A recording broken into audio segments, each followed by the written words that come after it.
قرآن کریم کی 10 خصوصیات۔ قرآن کریم میں متعدد ایسی خصوصیات ہیں جو گزشتہ آسمانی کتابوں سمیت دنیا کی کسی کتاب میں نہیں پائی جاتی اور نہ ہی پائی جا سکتی ہیں۔ ہم ان میں سے صرف 10 خصوصیات کا ذکر کریں گے۔ نمبر 1، یہ دنیا میں سب سے زیادہ پڑھی جانے والی کتاب قرآن کریم ہے۔ اس کی دلیل یہ ہے کہ دن میں 5 نمازیں فرض ہیں، ہر نماز قرآن کی تلاوت ہی سے ادا ہو سکتی ہے، اور 24 گھنٹوں میں سے ہر گھنٹے دنیا کے مختلف ممالک میں مختلف اوقات میں 5 نمازیں بیک وقت پڑھی جا رہی ہیں۔ مثلا جس وقت پاکستان میں دوپہر کے 2 بجے نماز پڑھی جاتی ہے، اسی وقت ہندوستان کے انتہائی مشرقی علاقوں میں 4 بجے عصر ہوتی ہے۔ آگے اسی وقت انڈونیشیا میں مغرب پڑھی جاتی ہے۔ مزید آگے اسی وقت آسٹریلیا وغیرہ میں عشاء کا وقت ہوتا ہے، اور اسی وقت سورج پوری زمین کے اوپر سے چکر کاٹ کر امریکہ کی آخری مغربی ریاستوں پر طلوع ہونے والا ہوتا ہے، اور لوگ نماز فجر میں مصروف ہوتے ہیں۔ اور اسی طرح 24 گھنٹوں میں ہر گھنٹے میں پوری روئے زمین پر 1 ارب سے زائد مسلمانوں کی زبانیں الحمدللہ رب العالمین الرحمن الرحیم مالک یوم الدین ایاک نعبد و ایاک نستعین اہدنا الصراط المستقیم صراط الذین انعمت علیہم غیر المغضوب علیہم ولا الضالین کے پڑھنے میں مگن ہوتی ہے۔ تو بلا مبالغہ دنیا کی کوئی کتاب اس قدر نہیں پڑھی جا سکتی جس قدر قرآن کریم عملاً پڑھا جاتا ہے۔ اس لیے لفظ قرآن کا مادہ اشتقاق قراءۃ بتایا گیا، جس کا معنی پڑھنا ہے، بمعنی مقرون، یعنی پڑھی جانے والی کتاب۔ چونکہ یہ سب سے زیادہ پڑھی جانے والی کتاب ہے، اس لیے اس کا نام قرآن رکھا گیا۔ نمبر 2، قرآن کا یاد کرنا آسان تر ہے۔ دنیا کی کوئی کتاب زبانی یاد کرنے میں اتنی آسان نہیں ہے دوستو جس قدر قرآن کریم ہے۔ 8-10 سال کے بچے بھی کثرت سے پورا قرآن بآسانی یاد کر لیتے ہیں۔ اللہ رب العزت نے فرمایا وَلَقَدْ يَسَّرْنَا الْقُرْآنَ لِلذِّكْرِ، ہم نے قرآن کا یاد کرنا آسان کر دیا۔ چنانچہ آج پوری روئے زمین پر 1 ارب سے زائد مسلمان ہیں، اور یہ بلا مبالغہ کہا جا سکتا ہے کہ ہر 100 میں سے 1 مسلمان بہرحال حافظ قرآن ہوتا ہے۔ یہ کم از کم کا حساب ہے، ممکن ہے تعداد زیادہ ہو۔ تو اگر ہر 100 میں 1 مسلمان حافظ ہوتا ہے تو 1 ارب میں سے 1 کروڑ مسلمان کم از کم حافظ قرآن لازماً ہونا چاہیے۔ آج لائیے قرآن کریم کے علاوہ کسی کتاب کا جو حجم قرآن کریم کے برابر ہو، ایک ہی حافظ دکھائیے، مگر آپ نہیں دکھا سکتے، اس لیے کہ کسی کتاب کا زبانی یاد کرنا بے حد مشکل ہے۔ نمبر 3، دنیا کی سب سے پر اثر ترین کتاب قرآن کریم ہے۔ یہ بھی دعوے سے کہا جا سکتا ہے جس طرح قرآن دلوں پہ اثر انداز ہوتا ہے۔ کوئی کتاب ایسی تاثیر اپنے اندر نہیں رکھتی، اس کی تاثیر سے وہ لوگ زیادہ متاثر ہوتے ہیں جو اس کا مفہوم سمجھتے ہیں، اگرچہ نہ سمجھنے والوں پر بھی یہ اثر انداز ہوئے بغیر نہیں رہتا۔ جب قرآن کریم نازل ہوا تو اہل عرب اس کی مٹھاس اور اثر انگیزی سے حیران رہ گئے۔ کٹر سے کٹر دشمنان دین بھی اسے سن کر فرما بردار بن گئے۔ مثلا حضرت طفیل بن عمر دوسی قرآن سن کر مسلمان ہو گئے تھے۔ وہ خود بیان کرتے ہیں جب نبی اکرم صلی اللہ علیہ وسلم مکہ المکرمہ میں ہوتے تھے، میں وہاں آیا، اہل مکہ کے شرفاء میرے پاس آئے، کہنے لگے اس شخص یعنی نبی اکرم صلی اللہ علیہ وسلم نے ہمارے لیے بڑی مصیبت کھڑی کر دی ہے، ہماری قومی وحدت کے ٹکڑے ٹکڑے کر دیے۔ معاذ اللہ یہ جادوگر لگتا ہے، اس نے آدمی کو والدین، بہن بھائیوں اور بیوی بچوں سے جدا کر دیا۔ ہمیں ڈر ہے کہ ہمارے جیسی مصیبت میں تم اور تمہاری قوم بھی کہیں مبتلا نہ ہو جائے، اس لیے تم اس کی بات مت سننا اور نہ اس سے کلام کرنا۔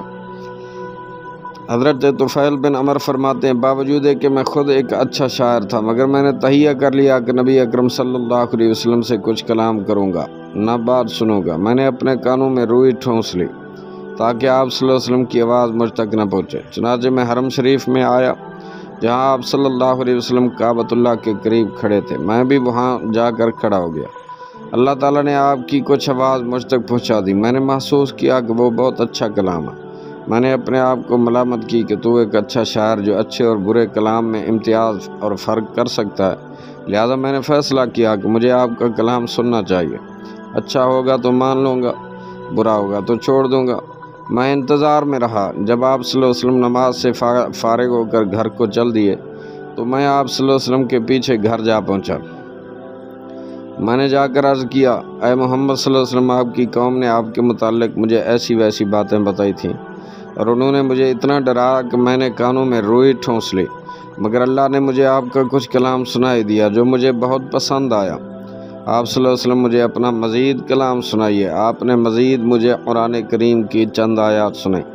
اللہ کی قسم، اس سے خوب تر اور عادلانہ کلام میں نے کائنات میں کبھی نہ سنا تھا۔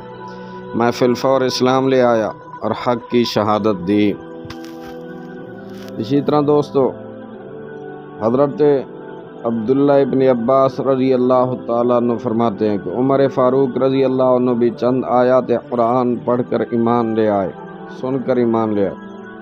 وہ آپ کے قبول اسلام کا واقعہ بتاتے ہیں کہ عمر فاروق رضی اللہ عنہ نے فرمایا، میں اسلام کا سخت دشمن تھا۔ مجھے ایک شخص نے بتایا کہ تمہارا بہنوئی اور تمہاری بہن دونوں مسلمان ہو چکے ہیں۔ میرے غصے کی کوئی انتہا نہ رہی تھی۔ میں سیدھا ان کے مکان پہ پہنچا۔ اندر سے کچھ پڑھنے کی آواز آ رہی تھی۔ میں نے زور سے دروازہ بجایا، دروازہ کھلا۔ میں نے کہا، تم کیا پڑھ رہے تھے؟ پھر میری ان سے تکرار شروع ہو گئی اور میں نے اپنے بہنوئی کو مار مار کر لہو لہان کر دیا۔ میری بہن نے میرے بال پکڑ کر کھینچے اور کہا، تم خود کو کیوں رسوا کرنا چاہتے ہو؟ آخر میں نے خون بہتا دیکھا تو مجھے شرم آئی۔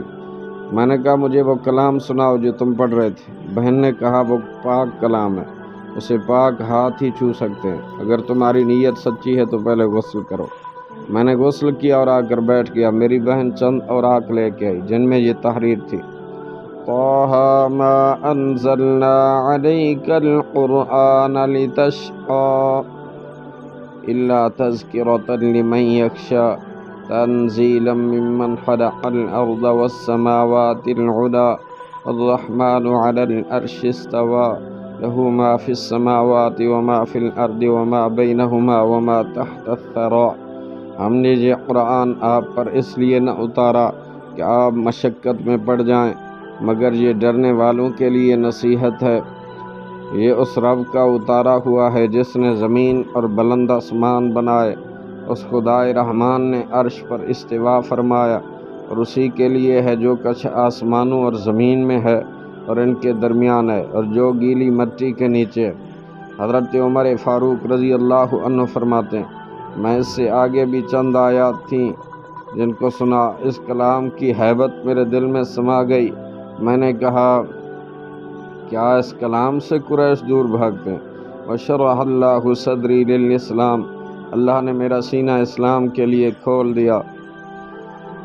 اللہ اکبر۔ قرآن کریم کے بے شمار معجزات ہیں دوستو۔ نجاشی شاہ حبشہ بھی قرآن سن کر مسلمان ہو گیا۔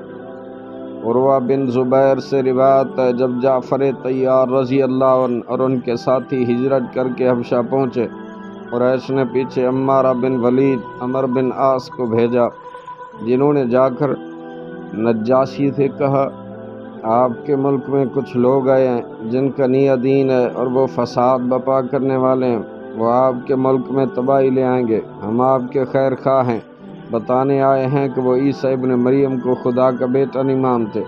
وہ جب آپ کے دربار میں آئیں گے تو آپ کو سجدہ نہیں کریں گے۔ چنانچہ نجاشی نے حضرت جعفر طیار اور ان کے ساتھیوں کو بلایا۔ جب وہ دربار میں آئے تو سجدہ نہ کیا۔ عمر بن عاص نے نجاشی سے کہا، ہم نہ کہتے تھے کہ یہ آپ کو سجدہ نہیں کریں گے؟ نجاشی نے غصے میں جعفر طیار سے پوچھا، تم لوگ یہاں ہماری سرزمین میں کیوں آئے ہو؟ تم تاجر و نہ سائل، پھر کیا مقصد ہے؟ یہ تمہارا نبی کون ہے؟ حضرت جعفر طیار کھڑے ہوئے۔ وہ خطیب اہل ایمان تھے، حقیقتاً وہ خطیب الاسلام تھے۔ کہنے لگے، اے بادشاہ، ہم پہلے شیطان کے پیروکار ہوا کرتے تھے، بتوں کی پوجا کیا کرتے تھے۔ اللہ نے ہم میں اپنا آخری خاتم الانبیاء صلی اللہ علیہ وسلم نبی بھیجا، جس نے آ کر ہمیں بت پرستی سے روکا، ایک اللہ کی عبادت کا حکم دیا۔